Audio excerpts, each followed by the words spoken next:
Well, welcome again to our Latino Art Night, our final night of Raíces Latinas week, and we're really glad that you can make it here and are here with us eating and enjoying. We're going to start off with some performances. I'm going to leave with you Erika Granados de la Rosa.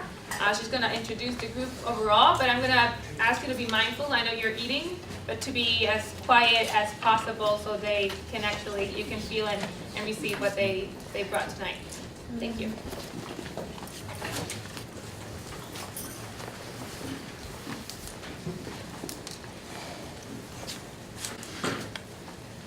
Great Creator, we invite you to open this space. We invite you to open the hearts and minds and spirits of the people in this community. We ask you to be present in our words, in our thoughts, in our bodies. We honor the water of the Spirit. We honor the Spirit of the water that is in need of actions of love in our prayers in this time, on this planet, this life-giving source. We present the Spirit of the water as an intention, as to absorb our intentions of this space, of this sharing, all our thoughts, all our energies, so that we may offer it back to the earth. We ask especially that you protect and you give courage to the people that will share tonight, that they may speak in all that is justice and all that is truth and all that is holy. We give thanks to you and all of the life-giving energies that live within us and around us. We invite our ancestors to this space. We invite everything that we are and everything that we've lived through. Ashe, Yimnagik. Amen. Hello, community. How are we doing this evening? Good. We got yummy food. We're grateful to the leadership of Raíces Latinas for inviting us here, for setting up cool art and good food. And we thank BU, I thank BU for inviting me and giving me the honor and pleasure to meet these gentlemen behind me. This is Omar Brown. Everybody say, hey, Omar. Hey. This is Drew de Pilar. Say, hey, Drew. Hey, Drew. And my name is Erica GDLR, also known as Erika Chilome as of recent. Hello, everybody. And I am a spoken word poet. And in my sharing with these two talented gentlemen, we have, we kind of started conversating, we started having dialogue around our art. We shared, we laughed, we cried, we were in it. And so we decided to bring that conversation here in this circle and invite you to be a part of it. So, I got my notes here. So one of the major themes that we kind of came in consensus in our cipher and our sharing was that art is such a beautiful tool that we've inherited from our ancestors, especially in la comunidad latina, nuestras raíces indígenas y africanas, right? Our traditions, indigenous and African in our communities, in which our stories and our spirit has lived on through our music, through our stories, through our storytelling and our poetry. So this radical tool of art has always been present abundantly in our community through our clothes, our colors, our fashion, our language. And so we want to honor that. We want to honor that tool. We want to honor that as a part of our identity. And we represent so much of the diversity in the Latino community, en la comunidad indígena, Latina, Africana. And so we want to share those stories through a form of spoken word. Who here has heard of spoken word poetry? Oh, yay. Okay, cool. For those who haven't, what we'll be presenting tonight is un poco de poesía, un poco de música, a little bit of poetry, a little bit of music in the honor of our traditions.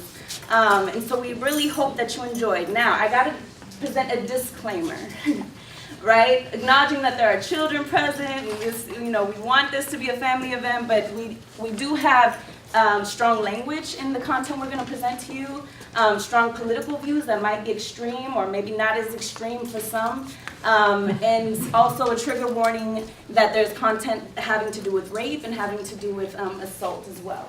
So I just want to put that out there in case anybody would like to be aware of that and not be disrespected by our intention. We didn't want to censor anything because I think it's important that we share our testimonies and our truth in genuine ways. And so we're also structuring this a little bit different. So we wanted to invite you into the conversation. So we will present 3 sets. After each set, we're going to open the space, we're going to open the table, and it's going to work by us as artists to present maybe an experience or a comment, and then we want to open up to any reflections or comments, or if you want to get up and spit a poem, you are more than welcome to. But we'll take about 5 or 10 minutes between each set to have that community conversation. We really want you to be engaged in the themes that we're going to be presenting. And then finally, it's really hard to get up here and be this vulnerable and talk in front of people. So I always like to remind you to come up to the artists afterwards, give thanks for their stories, encourage them, affirm them. And I don't want to put y'all on the spot, but these gentlemen had hesitations about how they were going to share, what they were going to share, if they were going to share. So we want to give acknowledgement to their courage and to have us be honored with their stories. So please do that. Also, one last thing before we start getting this party started. In the back, there is a table. There are lots of tables, but that one over there with the blue scarf. If you're interested in learning a little bit more about how the work that I do as what I call a spiritual activist through art, or a spiritual artivist, you can help support my work and buy a self-published book, Handbound, that talks a little bit more about how poetry can and should be used as a tool to build community, as a tool for spiritual activism. So support that, and then also there's a sheet back there with the information of these young gentlemen that are BU students, and also the titles of the poems you're going to hear tonight in case you want a reference point and say, hey, Drew, I really like that piece, because you're going to love it. So with that being said, I really hope that you enjoy our testimonies, our sacred truth through this form of art. And we ask that you respect the mic, and if you're going to be about getting food, that you be respectful of our time sharing and our spirit in this space. Thank you.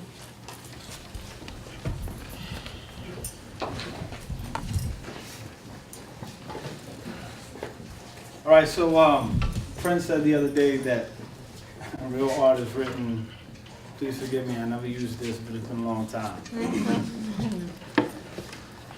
This poem is written for the unheard, unsung heroes that were never publicized and weren't deemed newsworthy material. For every story that has ever been written about this people or that people in the hopes of a Pulitzer Prize or a sensational story, I will not commercialize your repression. For every Feed the Starving Children campaign, every canned food drive, for every food shelf, and etc. Thanks for briefly stirring up the waters and wetting the conscious mind, even if you are a perpetuator of poverty. For the welfare system, there's a 4-letter word out there that comes to mind, but for the sake of another piece, I'll leave you alone.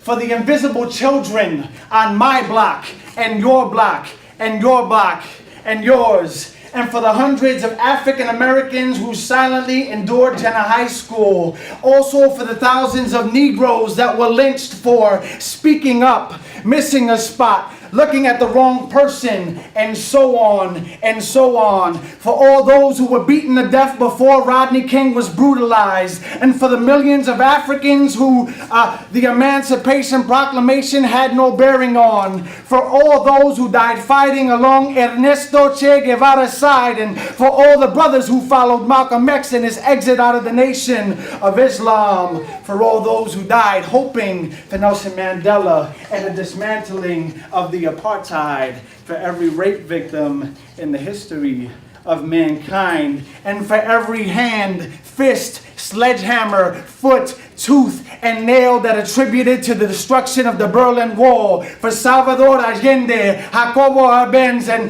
every other president in Latin America whose policies were unfriendly to multinational corporations. For Claudette Calvin, whose teenage pregnancy rendered her morally inappropriate to be the first Rosa Parks, for the victims of Nanking, for Vernon Johns, and for all those who were different during the Inquisition, for the indigenous peoples on this side of the hemisphere, for the 110,000 Japanese U.S. citizens, men, women, and children who were relocated to war reconciliation camps during World War II, for the over 400,000 Hmong men who were recruited by Central Intelligence Agency to die fighting in the Secret War, or more popularly known, the Vietnam War. And let's not forget all the Hmong who were killed in Vietnam after the war was over. For all those who were killed by Laurent Nkunda and Colonel Sammy Matumo in the Congo so that the world's richest people could have cell phones and laptops. On that note, for my Nikes, thank you. Combined with the consumerist mindset, hip-hop's influence, and billions spent on advertisement, we've now made it possible for athletes to get $90 million contracts, probably more than Nike has ever paid all of their factory workers combined. For every kidnapped child that never made it on CNN, the Fox News Channel, fill in the blank, Times, Tribune, Sun, or how about this, the Amber Alert. For the 925 million people who die and who are hungry every single day, I will never commercialize your repression. Thank you.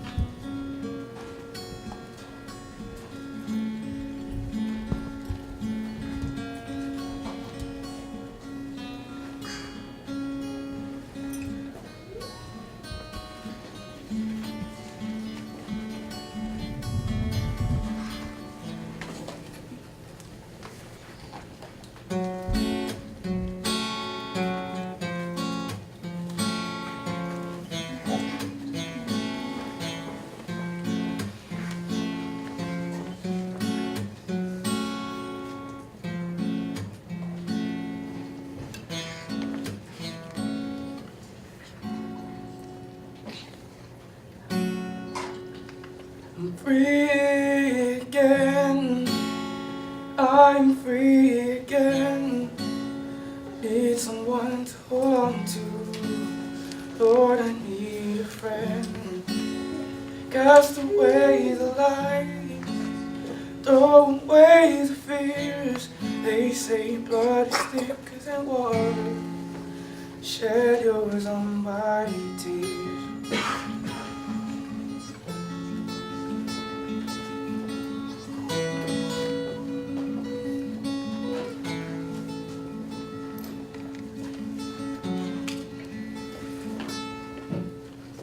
They say joy comes in the morning, so I want to see the light of tomorrow. As I watch the sunset, they say joy comes in the morning, so I want to see the light of tomorrow. As I watch the sunset, free again, I'm free again. Need someone to hold on to.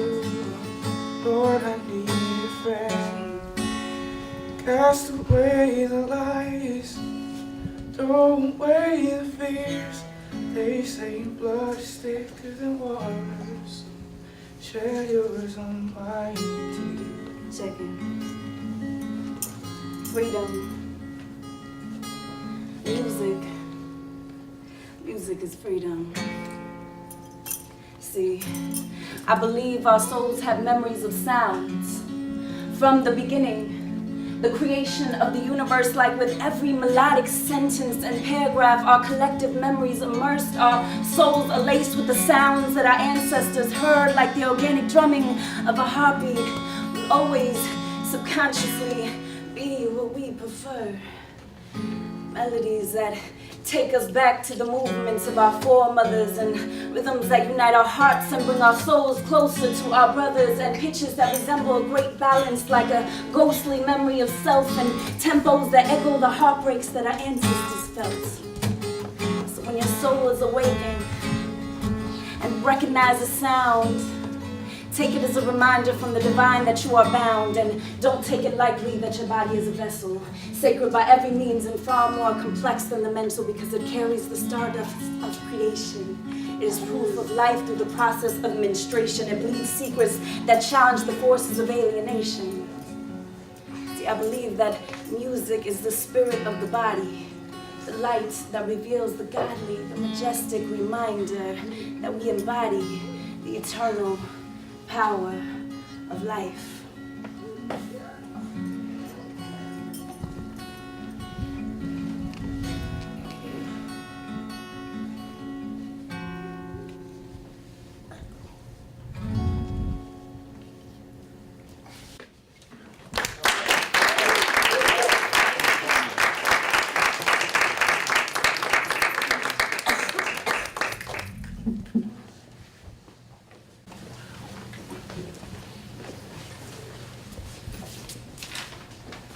They told me my poems could be prayers, and my prayers could be poems, so I asked them, how shall I proceed? Shall I put my hands together and bow my head before I refer to God and beg that He transform into a reflection of me? Knowing that most days I pray simply to figure out a way to breathe, to see a little bit more light in my grades, a little less rain in my day, a little more weight in my say, when I choose to acknowledge I have run out of answers. Too tired to search and too scared to trust. But maybe if he were not a lord or a king, but a survivor of rape. Maybe if he were a she and she bled once a month upon that cross, I would feel a little bit more safer. Or if her wrists were cut by his broken mirrors of own humanity, I would feel okay, because I would be assured that the great divine understood my pain. Maybe if she were branded too, covered in tattoos, maybe if she had ink on her dark skin that reflected the violence she was born in and served as roadmaps and hieroglyphs to her truth. Maybe if she was short and thick with her shoulders hunched over and her tailbone tucked in order to avoid a mention that she was sex. In order to avoid a mention that she was sex, Forrest taught the art of dress to impress, because the goal here was survival. Maybe if she woke up wondering if it were miracle or will that kept her from sitting still and helped her survive a cross that felt irreconcilable. Maybe then she could teach me how to live life a little less scary, so that I could look into a stranger's eyes without the weight of 1 in 3 being raped every 15 seconds on my shoulders, without the fear of my younger sisters getting older and being given that strong woman cross when brother, father, cousin decide to show them how to take their clothes off, and mothers who are too busy trying not to fall into the mercy of others insist she is not a part of the 3 that is supposed to make you believe that there is hope. Maybe God will be merciful enough to transform into infinite Mary, so I could cope, and I could understand the systemic murder of my spirit as an inspiration to keep writing. That would be dope, because I have to believe that poems can be prayers and prayers can be poems, and maybe, just maybe, if you clap loud enough at the end of this war song, I will believe that we can speak into existence our own psalms, because I have to believe we can speak into existence our own psalms. That way I can identify, translate, and correct the wrongs that I feel nail me to your cross. What if we got it all wrong? What if God were reflections?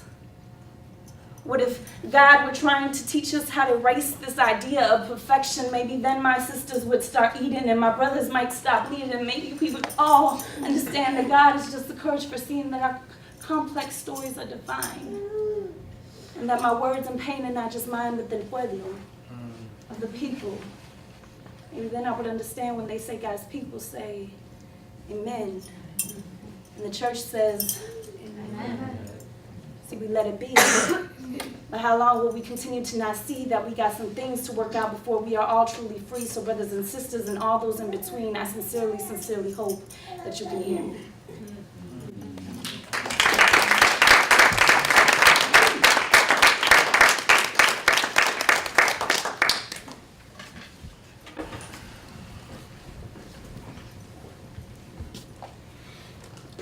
Patience.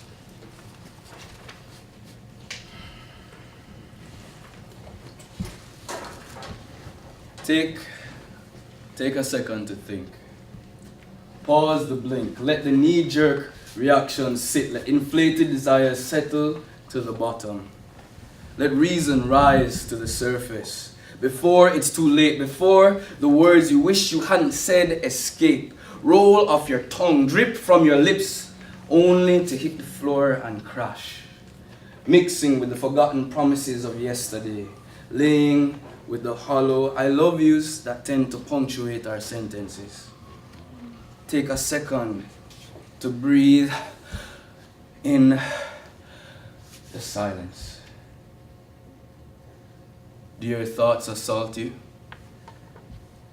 Or can you think clearly because the words said in haste make wasted time, spent emotions, reluctant reconciliation before you speak? Best to take the tongue out of your cheek and open your eyes toward the horizon. Understand that there is something infinitely bigger than this moment. Exhale the veil of pride. Realize the strength in vulnerability. And while the truth may sting, a wound inflicted in love is better than many misguided kisses of flattery. Relax the urge to appease. Take some weight off of your knees. Because you've been walking around like the world is on your shoulders. You're not Atlas.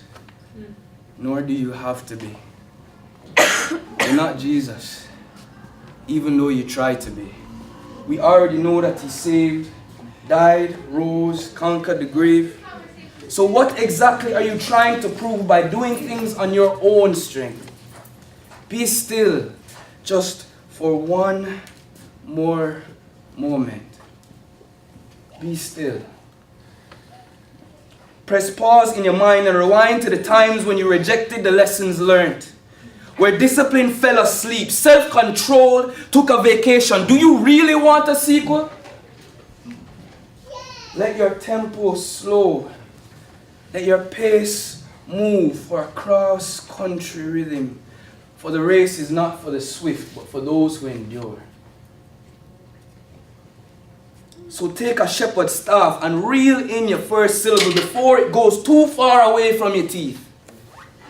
Hide the last of that sentence at the back of your throat and chew on it for a little bit. Save it for a subject that will remain nameless, a poem that will remain flameless, etched into the back of your notebook during a class that you don't care for.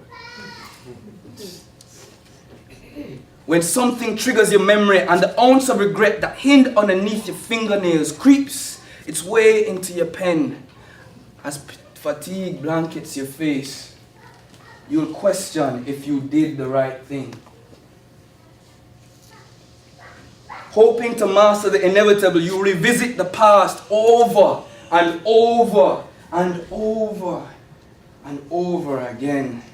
Your words take you backwards, trying to recreate what was lost, trying to alter something that you cannot change. You're going to wish you had just said what you felt. That you fed your id a spoonful of satisfaction and let your verbal diarrhea flow, but no. Come back. Something wants to say what's exactly on your mind's eye, but no. Come back. Because the delayed gratification of speaking in wisdom will taste better than the sugar rush of emotions.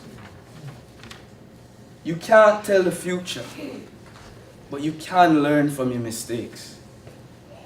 Take in the time to take in the stillness around you. Instead of speaking, just listen.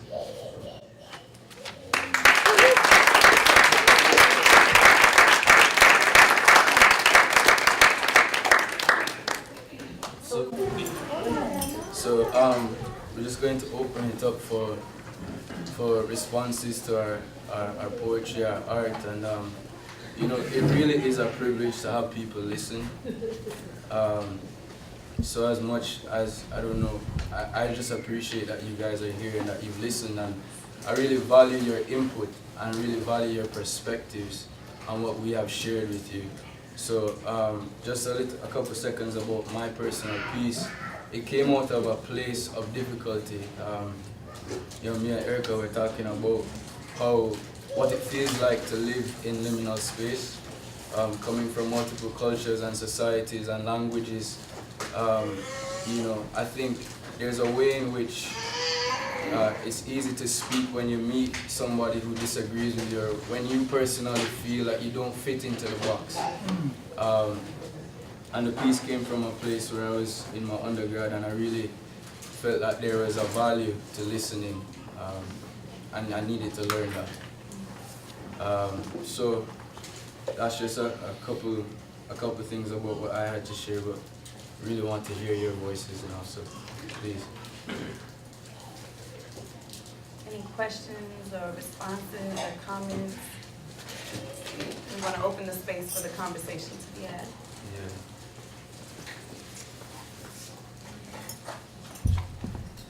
One of the things your piece that makes me think about is I'm all committed, right, to radical change. Like I want to think about what are the things that are underneath the surface that are the things that keep the same patterns and habits from you know, that keep them continuing. And I don't think, so I focus a lot on like action, you know what I mean? And like change and like our habits, like the way we relate, you know, like kind of the concrete in the very small, you know what I mean? Because I can only start small. But I don't ever think about the spiritual that much. You know what I mean? I don't think about, in some ways I do, but I don't incorporate it into my work. So I think like every time I hear you speak, it makes me think about what I'm not tapping into, you know what I mean? And that resource, I'm totally disconnected from that resource in my work, so thank you. I think I am too. I think a lot of us are, right? How do we bridge that dichotomy of like radicalness and change and social justice and spirit, right? And spiritual activism, right? So I came across this term, and it's something that I've been using a lot. And so I think the intention of putting that water there is my form of spiritual activism, and remembering that there are elements in creation that can help us and that are on our side, and that we need to tap into something larger than our own actions and even our own voice. So I talked a lot about his piece when he shared it with us originally, like sometimes we need to be still, sometimes we need to listen. We're in a culture right now where it's so, especially as a woman, we're taught, speak up. That's, you know, that's the feminist way, right? And as a Latina, it's a very white feminist lens for me that I identify. It's like, speak up, but then I think about, you know, the silence and how powerful the silence can be, in the stillness and the spiritual faithfulness. And so I really appreciate you bringing that up, because it's always a struggle for me. And I bring it in my poetry because I need to be reminded, right? And we're just talking about when we spit poetry, it's like these are lessons that God has given us that we need to continuously spit to remind ourselves. Right. So yeah. Anybody else? So for Andrew, I just, like, your piece is so powerful, like, and there's so much emotion. Like, I've had class with you almost all year now, and this is the first time I think I've actually, like, listened to you.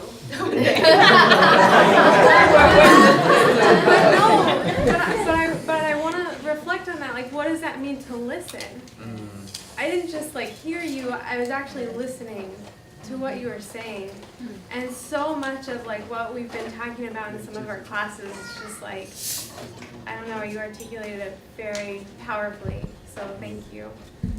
I think that's at least that's a narrative of my piece, right? That there's people that you don't see in various spiritual, social movements that I think are, well, I mean, right, that we know that are just as important.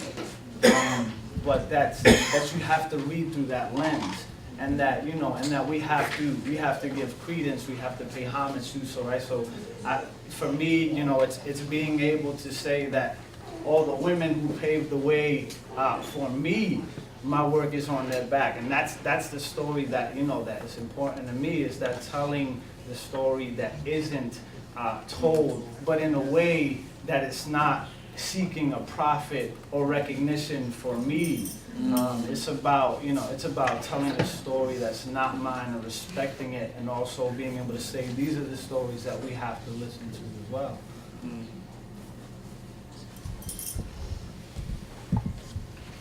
I really appreciate your presence, especially in my class. I try to always listen to you.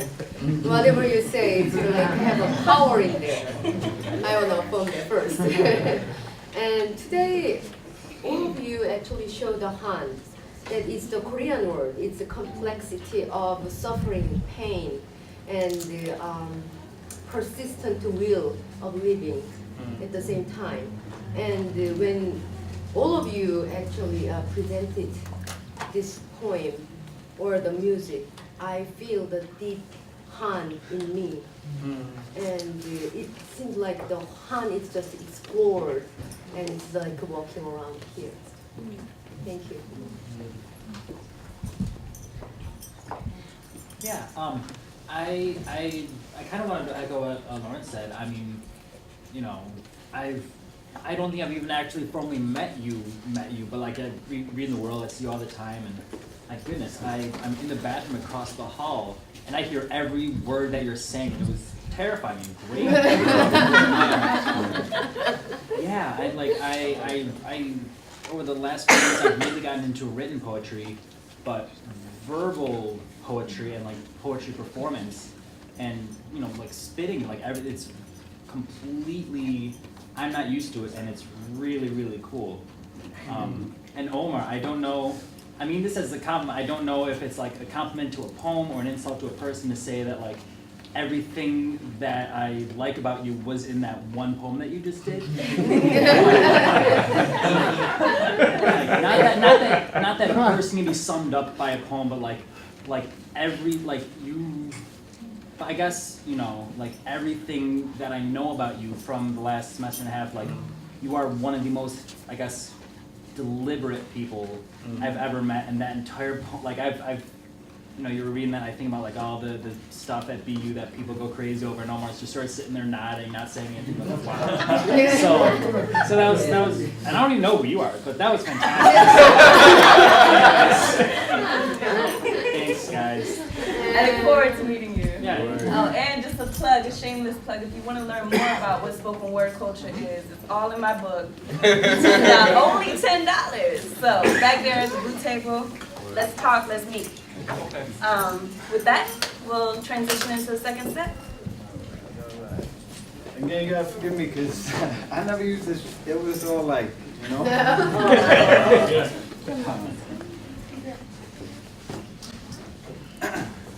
This poem is dedicated to those who felt the pains of the recession before the recession ever happened.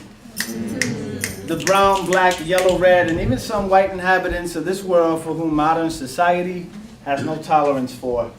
The or undereducated persons who for many reasons couldn't reach first world standards of educations. Those who had a substandard or better yet subpar primary or secondary education because of their demographic location.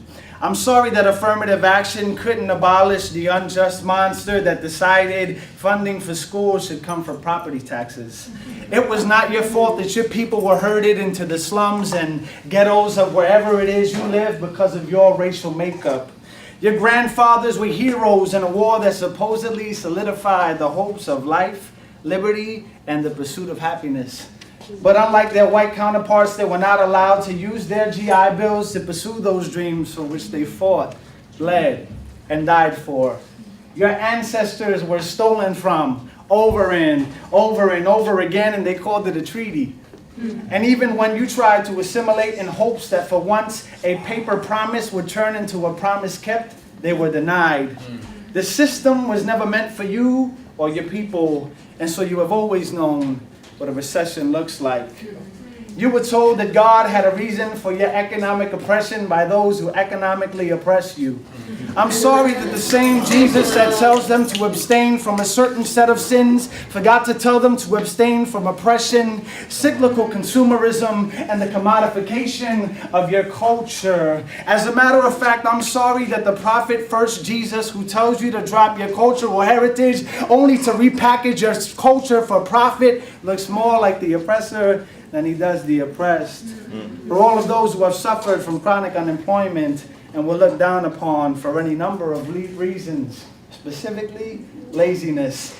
I'm sorry that you had no rubber for the sole and or leather to build your own boots and bootstraps from which they suggested you pull upon, because those who implied that your chronic unemployment was a product of laziness exploited your land's resources and left you with little or no way to provide for yourself. You see, your recession has very little to do with the failure or success of the economy, and has had everything to do with your color, with your gender, with your sexuality, and subsequently, your class. Legislation has been passed without your consent as to appear that your people are afforded the same chances at upward mobility. But historically, your people, my people, our people have been stepping blocks from which people of Anglo-Saxon European heritage have treaded upon with boots that were won through oppression, and watched the lazy, God-forsaken savages build their country. You did not, nor will you ever, have a retirement plan, a pension, a nest egg, a 401k, a vacation house, a second car, or better yet, a car at all. No, instead you plan to work to the day that you die, because society decided that the work that you do isn't valuable enough to pay you a decent wage. You were not born with a silver spoon in your mouth, because the silver that is indigenous to your land was forcefully taken through war and coup. You were not born with a trust fund, with an inheritance, or a damn dime to your name, because your people were exploited for their cheap labor. They didn't speak English, had no citizenship, or the wrong color, and many other reasons. And still, this recession somehow affects you the most. Recession woes.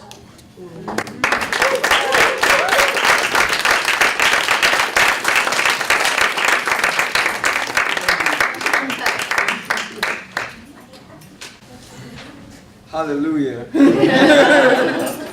Thank you, Jesus. Oh, okay. I'm sorry. Tú no puedes comprar mi vida. This poem is dedicated to the country of Venezuela, to the family and friends, the family of friends who are there right now.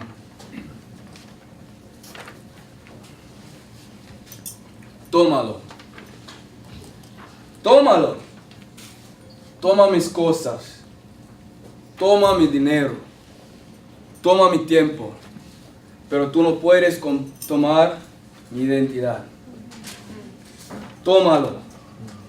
Tómalo. Toma mi tiempo. Toma mi tierra. Toma mis palabras. Pero tú no puedes comprar. Tú puedes tomar mi voz. Tómalo. Tómalo. Toma mis palabras. Toma mis fuerzas. Toma cualquier tú quieres. Pero yo sé que tú no puedes tomar mi alma. Tú no puedes comprar mi vida.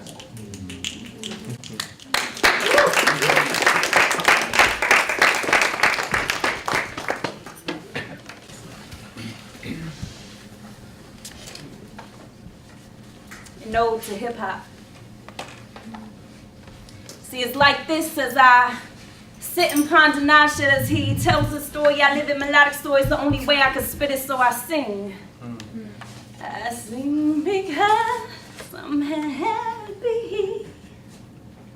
See, if only that truth were true.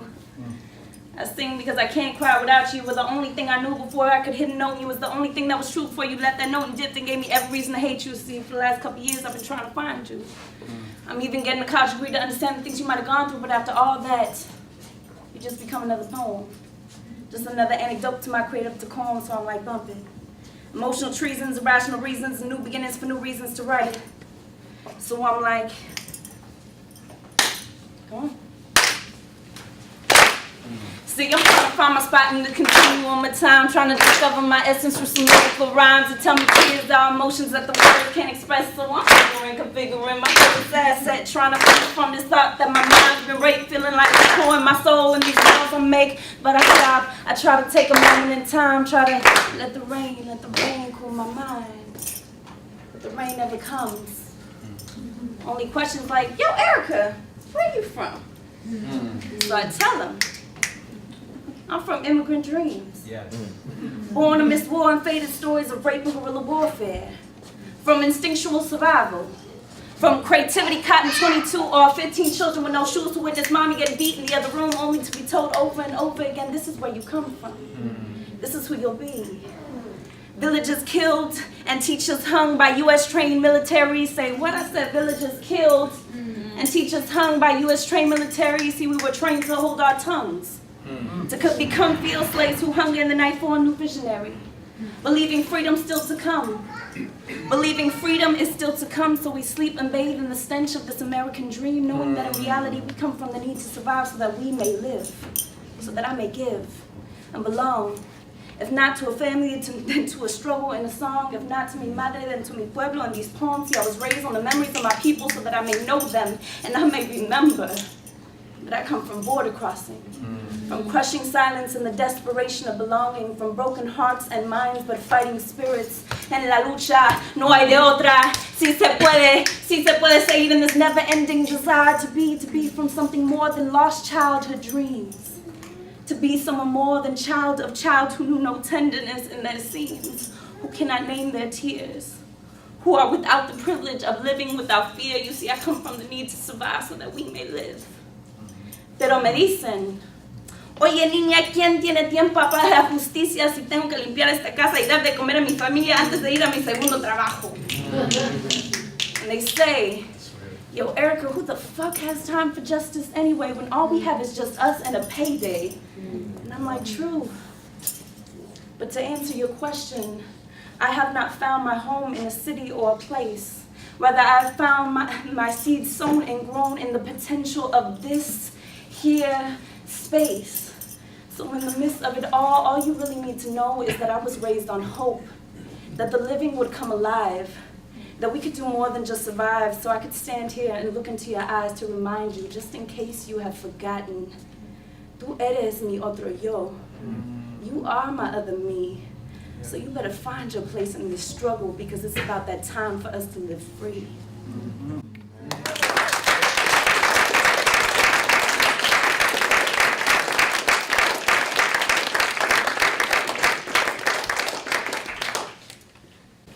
So the table is open.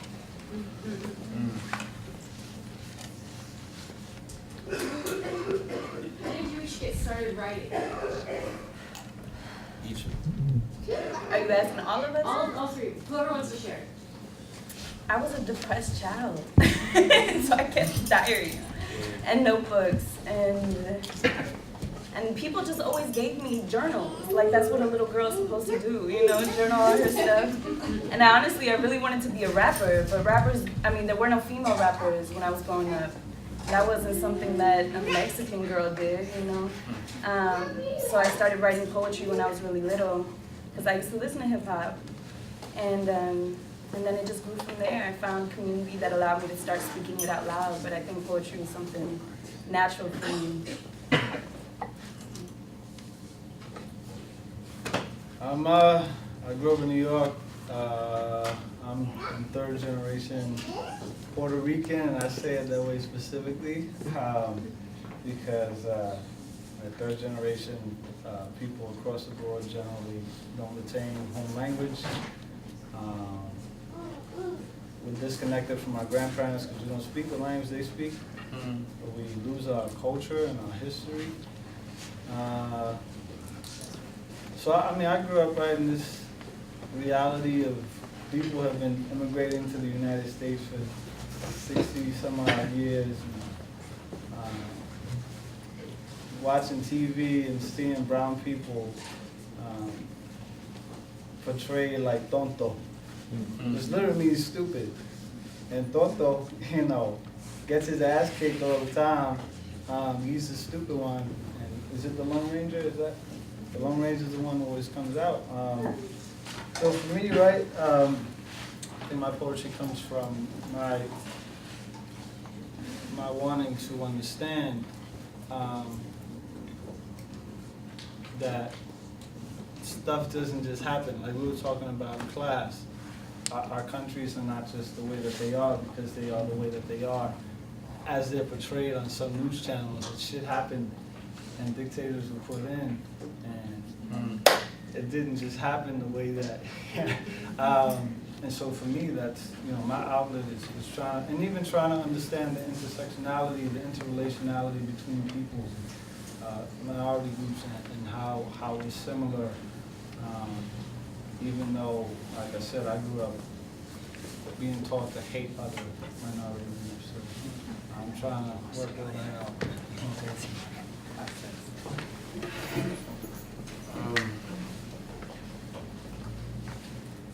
My story. So how I actually started writing was at a camp. Nothing super revolutionary. And I like writing. I like writing short stories, but I found that poetry was a vehicle for expression. I think I had always drawn from as long as I remembered to hold a pencil, knew how to hold a pencil. But when I started actively pursuing poetry, I was living in Connecticut at the time. I was about 8 or 9 years old. I was really struggling with what it means to be an American because I was born here, grew up in Jamaica. I was struggling with sickle cell anemia in the hospital all the time, out of school for like months, really. And poetry was a way of escape. Poetry was a way to dissociate from the pain and give birth to it, actually. It was a way to remove it from myself and to articulate my thoughts and to create a space for me to breathe, because I felt like there was a disconnect with my body because I was always sick. But I had my mind, and I felt like I had to keep all things in my mind. I couldn't necessarily let it rest within myself. And sometimes I couldn't sleep. I just needed to get it out somehow. And it gradually developed from something I would do in my room or something I write in my sketchbooks to becoming my world. It became my world. And the poems I would write became as real as the life that I was living. And it just kind of moved on from there. Responses, reflections, any other questions? Somebody want to come up here and spit a poem? I'd like to ask a question. I know that imperialism and colonialism, one of the most powerful and dangerous things and tools that have been employed in that have been the dichotomies of the colonized and colonizing. These huge, complete dichotomies. And I hear a similarity in it with the terms oppressor and oppressed. Pero escucho, tú eres mi otro yo. I hear that as well. And so my question is, how does that weave in together? Where's that common ground that Howard Thurman talks about that transcends that possible misunderstanding of oppressor and oppressed as full blanket categories on a single human being? Well, another shameless plug. If you want to read more in depth about that dichotomy, yeah, she's holding up the book. The book is back there, $10. I'm sorry, moving on beyond that. I think I'm going to speak from our experience yesterday when we were rehearsing. If you haven't caught on, there's kind of a balance in us, our three voices. right? You know, you hear that anger, you also hear that spirituality, that desire to reconcile, that desire to be still, that desire to find peace. Anger. Take it down.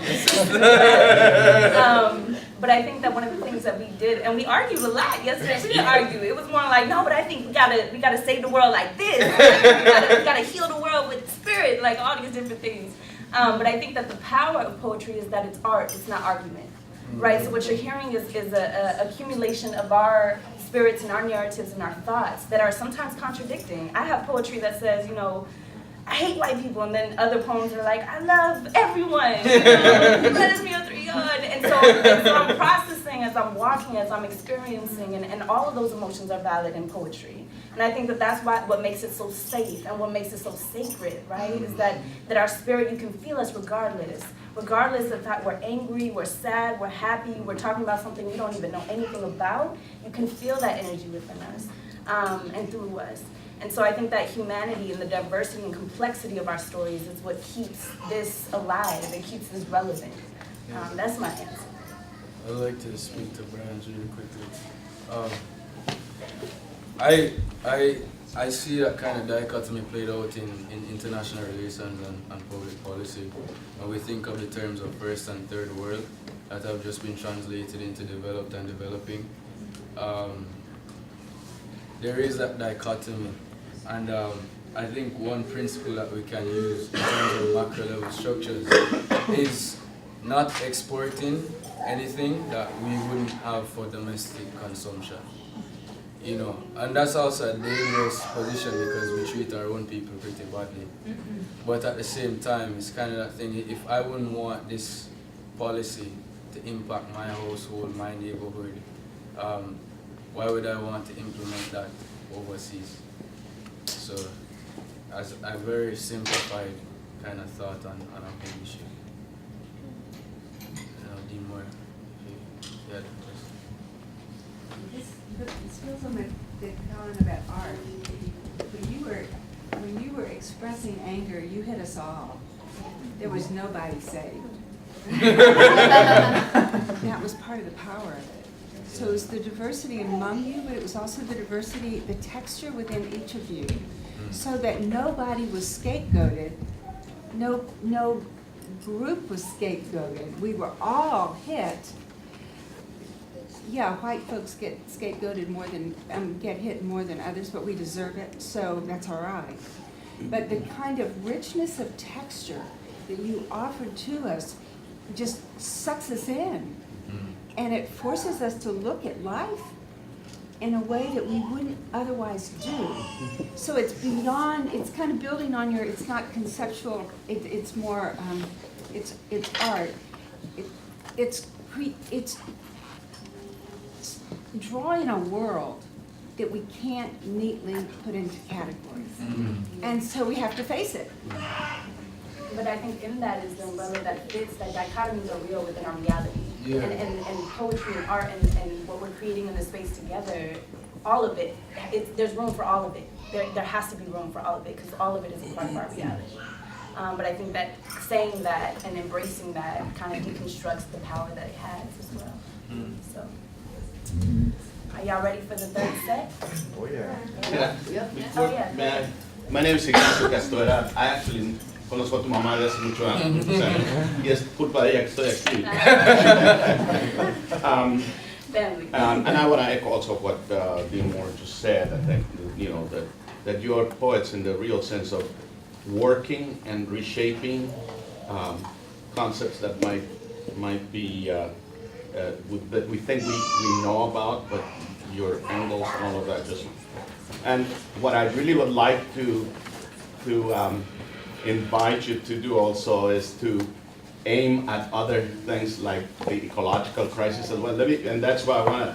This is a poem that actually I found on the street. And it's in Claremont at the music store. You know, some people just come over and put poems over there in the music store. It's a kind of a bohemian place. If you know the name Ben Harper's mom runs that store. So Okay, and it's called Driving Home, Trying Not to Change the Station. Do you want to stand up and hear? Oh, sure. I'm very shy, excuse me.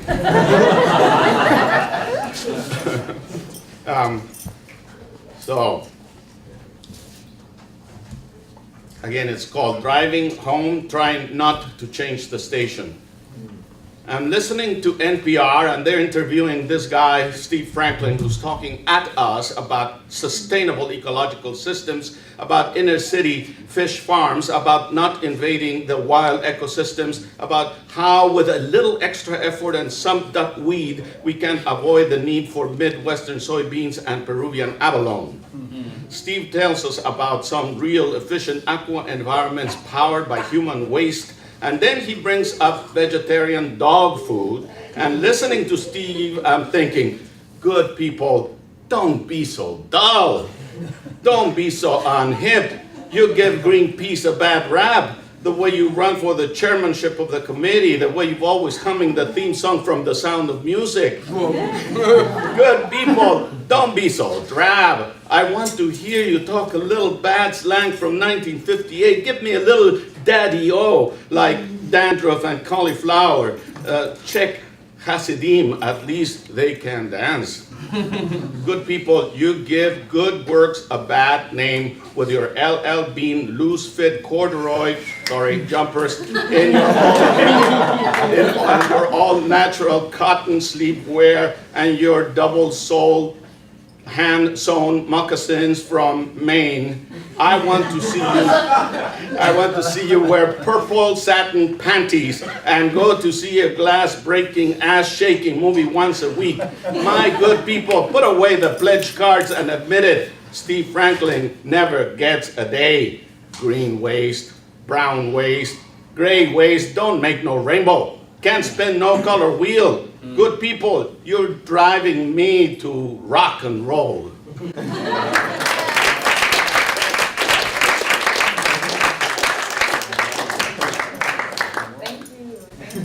worry. Let's go. I'm gonna need some crowd participation for this one. Is that alright with you guys? You got it. Okay, cool. So, whenever I say, what does it mean for me to say, everybody is going to say, I love you. Alright, let's practice. What does it mean for me to say, I love you? Oh, that sounds so good. Okay, we're ready. What does it mean for me to say, I love you? It means I admire your self-proclaimed imperfections from afar, the twists and turns in your personality, the braids of your family, friends, and faith that make up who you are.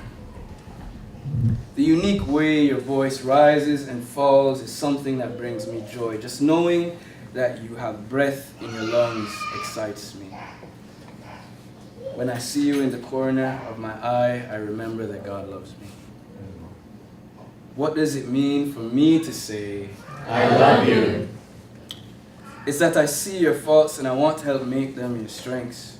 That I'm willing to feel weak when I'm around you. The price tag of intimacy is worth the baggage that I checked at the door. That I feel your tears roll down my cheek when you cry. It means that when you touch the mundane, it becomes exceptional. I don't like cats, but compromise becomes optional. Everywhere we've been becomes pregnant with a memory. Old words gain new meaning, cold hearts gain new feeling. Your name punctuates my thoughts. What does it mean for me to say, I love you? It means that my sisters have been praying about you for at least a month. And I value your friendship more than I want a relationship. Old friends tend to outlast boyfriends. And I want to be a part of your life as long as possible. That sunshine looks better when it's reflected in your eyes. That your smile is more like starlight than sunshine. It reaches me even though you might be far away. It gives me hope in the darkest places. What does it mean for me to say, I love you?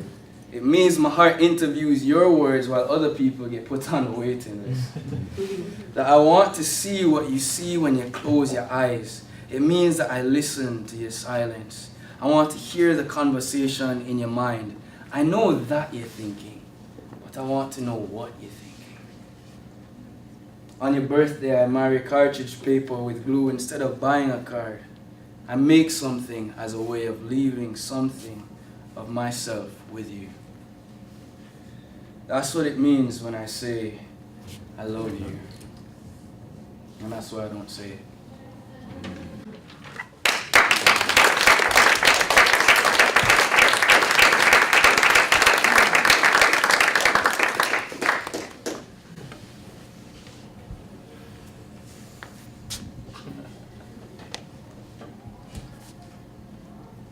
How do I say this? I love you. But I could probably think of 100 theoretical justifications to make that shit seem less romantic. And I could probably ignore the butterflies and tears with heartless semantics, but I just can't shake the stubborn desire to want to trade the I for us. The intimacy for lust, the skepticism for trust, and I just don't understand it. But I could systematically plan my life, and I could intellectually prove the evils of being your wife, and I could make you out as the oppressor to make shit a little bit more black and white. But the truth is I'm in the gray. The truth is I become a little bit more dependent on the idea of you each day, and the more I begin to feel, the more I want to run away. So I'm standing here wondering how much more of this internal hypocrisy I can take. Because it's most likely that you're not the enemy. And it's more probable that you're just as a part of me as this brown on my skin, and you're the most beautiful reflection of this life I'm living in. And the chances of me becoming a whole human being without letting you make me smile seem very slim. So I'm in the gray. But I'm in the gray because I hate your ass so damn well, and if you would have ever stepped to me to ask me about the pain you caused, I would have 152 stories to tell, starting with story number 1, with you still saying that I condemned humanity to hell, or that my sexuality could ever condemn me to hell. Fast forward to story 151. Hold on, snapping through it. I'm gonna repeat that. Starting with, you still blaming me that humanity fell and that my sexuality could ever condemn me to hell, not to mention those 5,000 years of genocide and oppression and that point in time where any woman who decided to undermine the patriarchal domination was killed on basis of being a witch. Let's not forget that. Or story 136, where you privilege me with the options of either being a hoe or a bitch, never allowing me to conceive that the option of learning about my own divinity even exists. Fast forward to story 151. You played me. See, I wasn't willing to live my life around you, so you found a woman who could. And I wasn't willing to be emotionally dependent on you, so you found a woman who would. And after all that bullshit, I came crawling back to you like you told me I should, and you left me on the floor feeling worthless. Story 152. You make every single day from the moment that I wake up an internal struggle. See, every couple of waking hours and moments, I in some way, shape, or form compare myself to another in hopes that I may be a little more intellectually and aesthetically pleasing to you. So I wake up and I look in the mirror and I curse my body and I paint my face and burn my hair and I eat very little in hopes that I may be worth even talking to.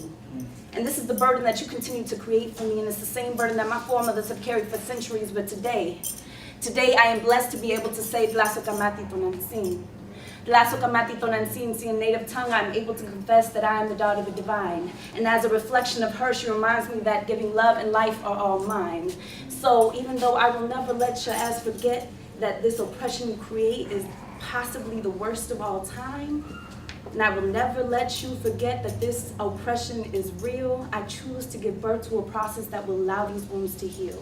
Because even the great energies are dependent on each other, and the existence of the sun is vital for the existence of the mother. And I believe if we are ever to be free, we must first liberate the humanity within one another. So if you get anything from this long-ass poem, I hope that you understand that the freedom of our humanity is at stake. And until you realize and understand this, we will both continue to walk alone and confused in the grave.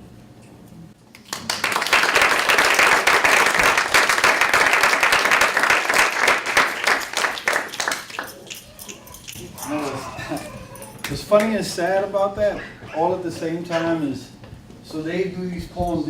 Yesterday we were practicing, and he's doing this poem about love, she's doing this poem about relationship, and I'm like, I don't have anything about love,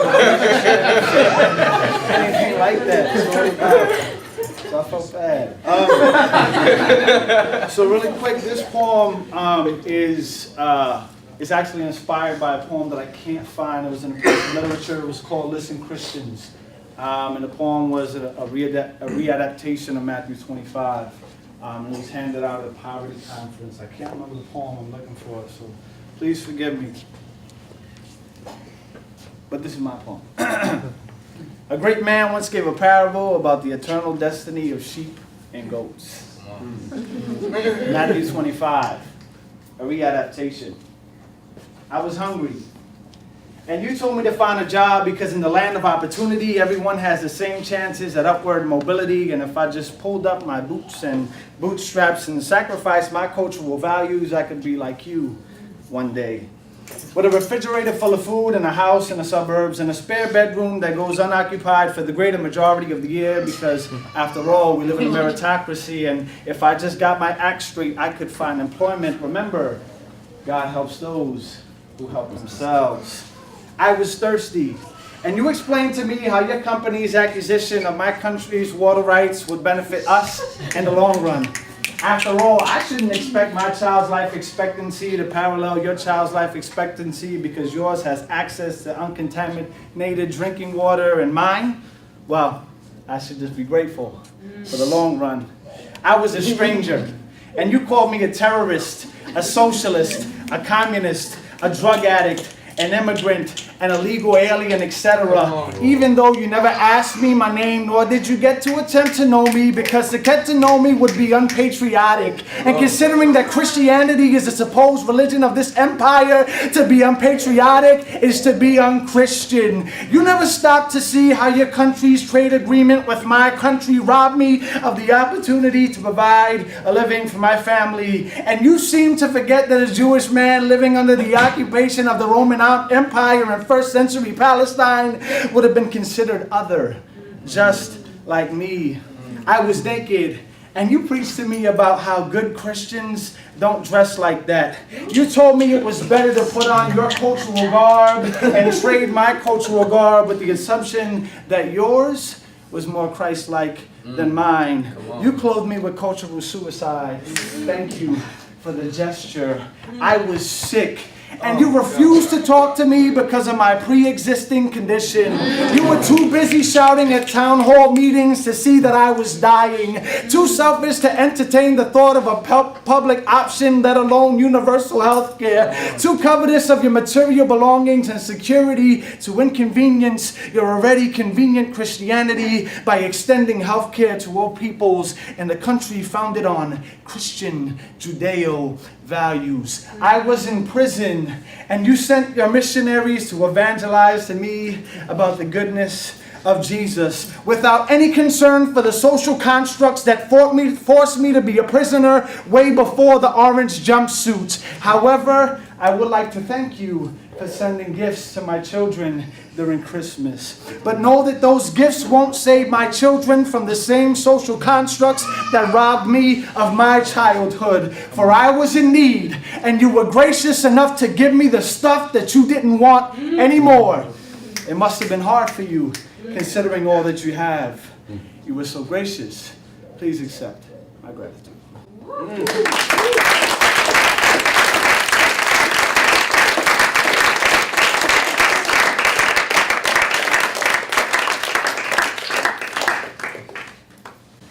I'm about to share a song, but I just wanted to say to you, Drew, I feel like your poem is about love. And, you know, in New Testament with Swanka, we learned about the word pistis, and meaning faith and faithfulness, or hesed, I didn't pronounce it properly, but Hebrew Bible concept of acting out one's beliefs, walking the walk, not just talking the talk. And I think, at least for me, when I hear your poem, it is a call to love. So I just wanted to say that. Yeah.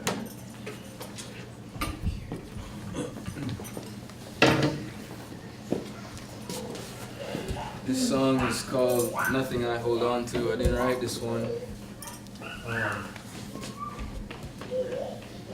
I'll play, just play.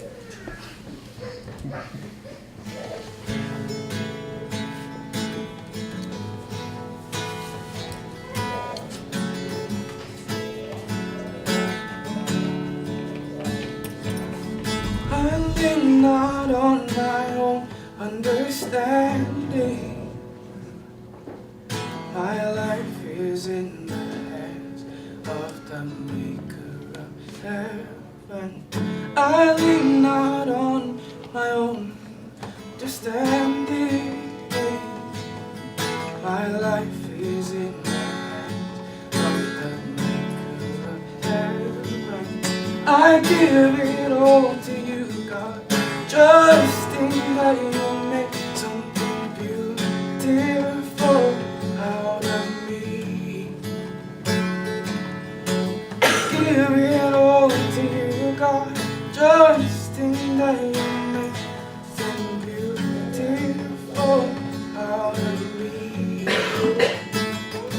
I will climb this mountain with my hands wide open. I will climb this mountain with my hands. Nothing I hold on to, nothing I hold on to, nothing I hold on to.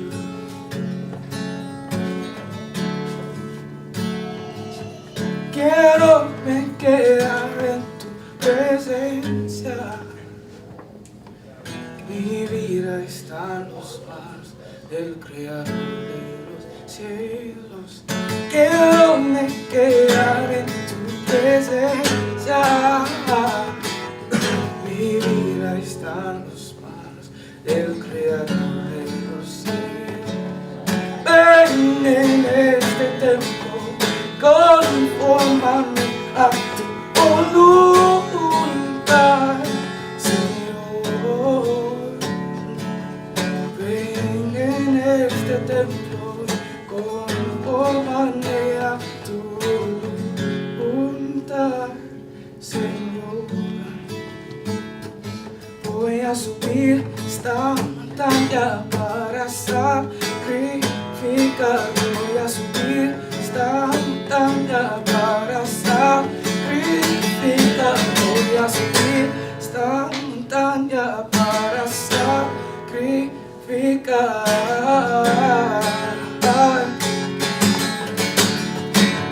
Todo lo que yo tengo, todo lo que soy, Dios, todo lo que yo tengo, todo lo que soy, todo lo que yo tengo, todo lo que soy, todo lo que yo tengo.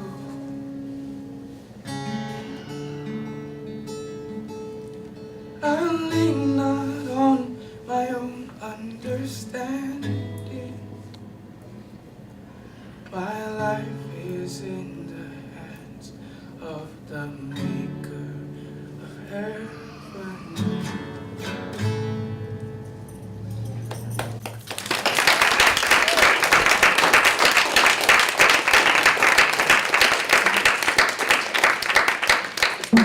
We want to take this last opportunity to open the table for any questions, reflections, sharing. Well, let me allow somebody who hasn't spoken. Yeah.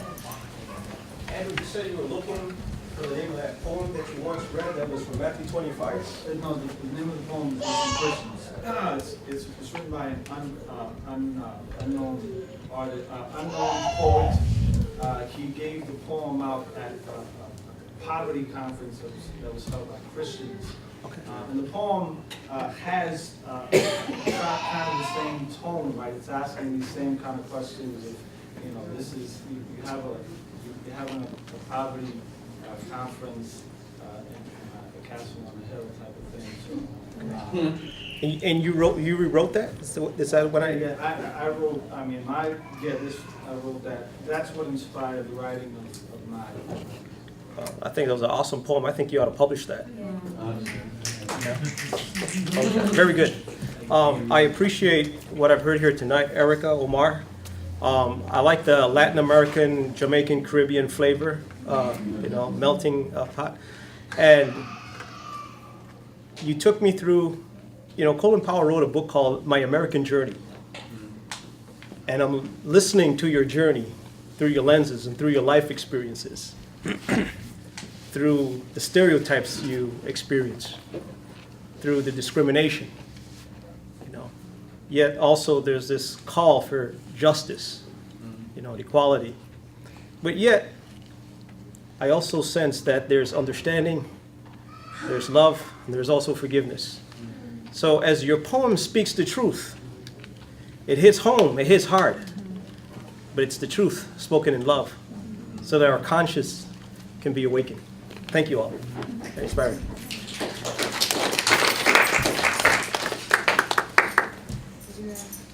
Yeah, real quick. When you guys sit down to write or think about these things, who are your creative influences or inspirations? Either like poets or musicians or theologians. Like who do you keep coming back to? Other poets, right? I hate let me not say hate. My aunt always used to tell me, don't use hate, that's such a bad word. Other poets that aren't put on these pedestals as famous and as like supreme that we can't touch. Because even just like in the music industry, in the poetry world, they're like, you know, there's competition and there's commercialization of it. So I really, you know, there's lots of Def Jam poetry videos and things like that, but when I go up to the open mics, when I leave those spaces, when I take that spirit with me, I go home instantly and it all comes out. You know what I mean? So the truth of others awakens, like Brother said, our consciousness, my consciousness. Yeah. And so that, I think, is the bulk of where my material comes from. Like, I think community is so important, you know, and, you know, just relating to what you're saying,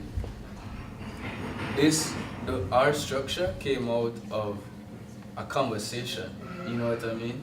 Like, the way we ordered this was really just out of a life-giving exchange that we had with each other's. And I feel like it's so true that I gain life from giving life, but also from the life given to me. And I feel that amongst other poets, but I think my lived experience is a big source of inspiration to me. I take what I've learned, what the Holy Spirit's given me, what I felt, and I write it down. And one of the biggest inspirations I have is my family. The voices of my father, my mother, my sisters speak to me and inform my writing. And I think nature, I hear a voice in nature, in the wind, in the trees, in water, and it says something. It says something, and whatever I hear, I write down. Yeah, man, conversation and theology is a big one for me. The silence of theology, certainly. But, you know, live life. And you'll notice the absences, I haven't written something in years, but the absences in my poetry speak as well. Right? There's a bunch of people, there's a million topics that could have been in, I will not commercialize, oppression, right? The absence of ecology, the absence of queer theology, which is new to me. So, you know, my poetry is I like to think of it as a progression, or, you know, when you read somebody like James Cone or Gustavo Gutierrez, right? You read their first stuff and that's where they were at, and then the progression keeps on going. So I think that's my poetry is a significant of where I'm progressing and where I'm going. It's very true. Yeah, both of these is true. My name is David. Everything I've heard here this evening is in the tradition of the old prophets. I think of Jeremiah or whatever these other prophets are, trying to reach the people at the pinnacles of power. And those who shape the structure of customs and laws in the country. And I wonder whether there's one person here who has a parent who sits at the end of the table in the boardroom or behind a big desk in the State House to be able to carry this message there. That's the hope. Yeah. To respond to that really quickly, because I tend to respond to things not very quickly.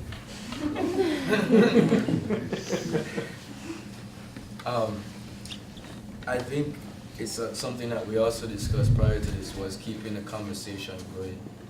That one thing I think is necessary in changing the narrative, in changing the social norms of society, is that we tend to have events like this, and it's like a node in which we hear the story, we revisit the story, and then we're kind of inundated outside of this context with the lies, or the general narrative, or the silence of what our stories say or don't say. And I think it's important, whether or not we have access to those positions of power, people who are in positions of power, amongst our community at the very least, to keep the fire burning, to add another log to the flame, and allow the story and the spirit, the hand, to keep flowing, to keep moving, to keep burning. I want to follow up on David and in a way kind of put a PS on the little poem that whoever wrote that was what he was making. He was poking fun at the lack of imagination. So what it was a way of appealing to you to apply your imagination also to those incredibly difficult issues. You're very good in the prophetic analysis of the situation, and we also need to hear you after you apply the obvious talents that you have to suggest possible options. And what came up, especially after he spoke, was a poem, and now I can't remember who wrote it, but it's called Usura. And I've heard this poet say it and it said in YouTube or somehow, it's in the internet. And Usura, of course, is usuriousness, right? Yeah. And that's what's doing us in. The banking system that we have is based on usury. And right now there are a few courageous people. There are 20 states that are trying to imitate what North Dakota did in 1919, creating a true state bank. And I really think we need to start hearing young people. I'm aware of what's going on in terms of what, at least one state in this country is doing it the right way. And the rest of you guys are exploiting all of what you were saying about, I'm going to work until my dying day, or all of this. That springs out of that usurious banking system that we have. And so the public banking option is one that, when you're thinking about what are the sources of your poetry, could also be like, wow, I want to hear about this public banking mission. Then you'll come up with a powerful poem about that, not only condemning usury, but presenting an option to that. So that I hope that you will do something along those lines. Thank you very much for that. Thank you. We want to indeed thank you, Omar, Erika, Drew, for taking the time and taking the challenge. I think when you were invited to come, there was a thing about, well, can we do it? Can we not do it? Will it come together somehow? And I'm really thankful that they accepted the invitation and they took the time to pull it together yesterday well, and they were here. So we have a couple of gifts for you as a way of our community showing. The first gift comes from the Latino faculty here. We have 3 Latino faculty, Dr. Alejandro Bota, Dr. Rari Rosa, and myself, Cristina La Rosa. So each of us are presenting you with a gift card. A gift card for you to buy books, so all your resources that you might be able to get. The students put together, Raíces Latinas put together a bag that comes from the admissions office, so you might consider staying here longer. Erika, maybe coming here. And then we also put together little cups with a momentum for you to remember this year Raíces Latinas Week. Thank you so much.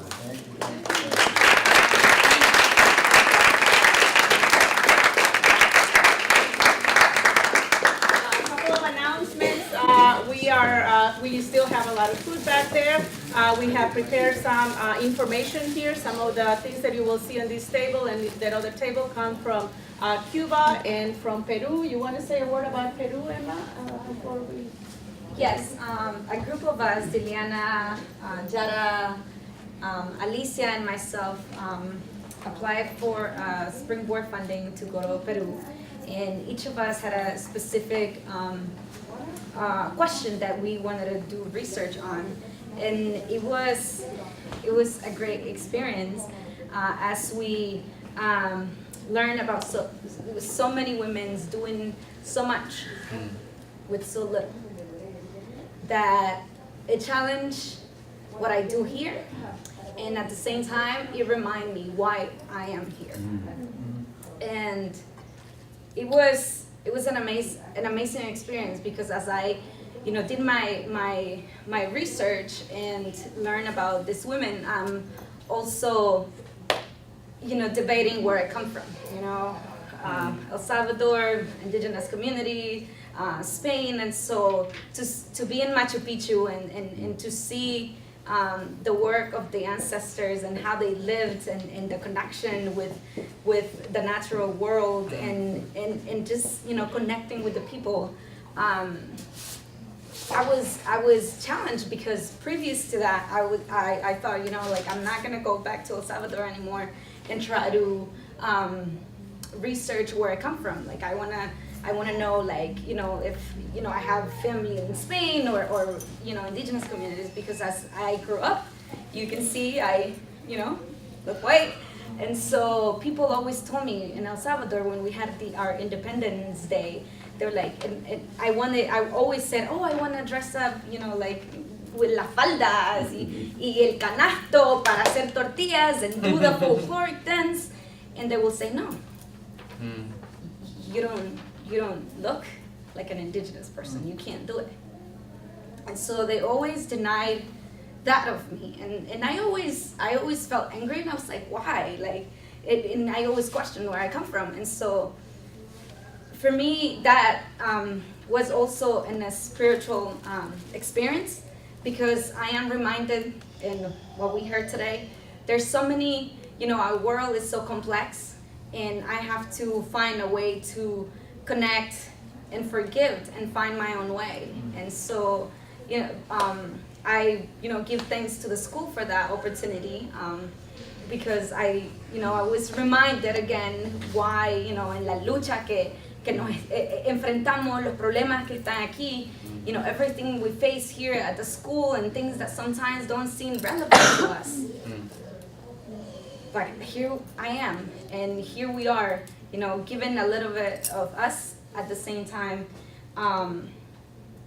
continue to seek who we are. And so Peru was just an amazing experience, and there are some pictures in the back and some stuff that we brought. There's this woman that really impacted us. She's actually, with the little she has, she is providing food to a community that don't have anything. And so Raíces Latina, with this week, we're trying to raise funds to send it to her so she can continue to help. So there's a sheet in the table outside. If you want to help us to provide food for these people in Peru. There's a sheet that you can sign and tell us how much you can, help us. And just, stop by the table and buy some earrings and some stuff that we got from Peru in order to continue to help people y seguir en la lucha. Thank you, Emma. Thank you. There was another group also that went to Cuba class, and we'll hear from the class later on. So stay attentive to when they're going to give their report. But a Springboard is a resource for all of you that are here as students. The group that went to Peru did an action reflection project, and they were in Peru for 7 days. So back there, you have some things to sell. We're going to divide the money between these pastors, these women that works with very marginalized communities, and also to try to buy books for the seminary in Matanzas. So Emma will be back there. If you want to buy something and check it out, there's some resources over here, and there's some more food, and we'll come back for dancing, hopefully. If we can do this again, let's give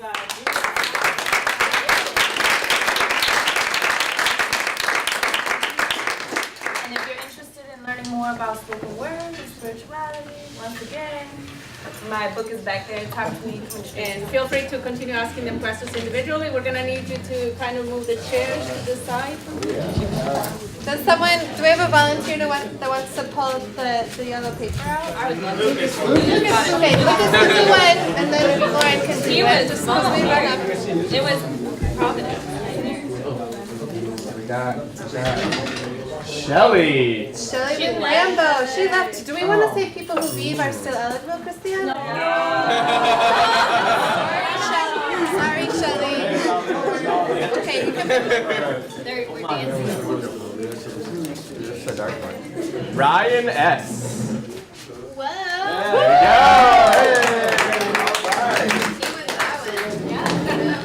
There we go.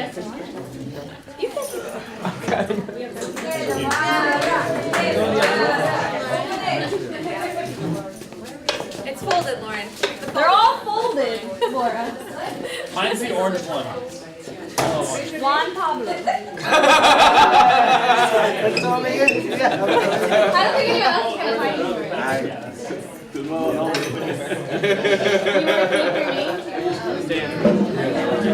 Alright, who's our last drawer? Right, I'm gonna, okay. No.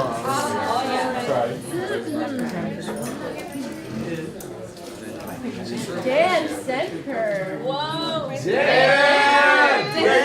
What's yours? Come here, pick it up. He's here, I swear. How far down is he? He's putting a picture. He's being a helper. Yeah, he's putting a picture.